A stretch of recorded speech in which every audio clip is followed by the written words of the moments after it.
In today's video, I'm going to teach you how to reconcile your accounts in QuickBooks with ease and confidence. Whether you're new to QuickBooks or just looking for a refresher on reconciliation, this guide will walk you through the steps smoothly. Let's get started by opening your QuickBooks online account. First, make sure you're logged into your QuickBooks account. If you haven't done so yet, you can do this by visiting the QuickBooks site and entering your login details. Once you're in, it's time to head over to the settings. In the upper right corner of your homepage, you'll see the settings icon. Go ahead and click on it. This key area is where you'll find various options and controls for managing your QuickBooks experience effectively. Now, once you've accessed the settings, the next step is to click on Reconcile. Reconciliation is an essential task that ensures your accounts match up with your bank statements. By doing this, you'll keep your financial records accurate and up to date.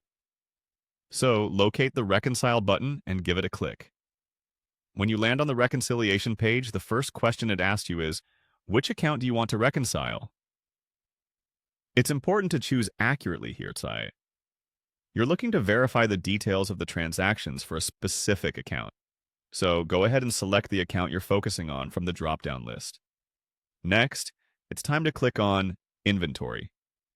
This option enables you to check the goods that your business currently holds. Ensuring that your inventory records match your financial data is crucial for maintaining financial integrity. Moving along, you'll need to click on Ending Balance. Here, you'll enter the final balance from your bank statement.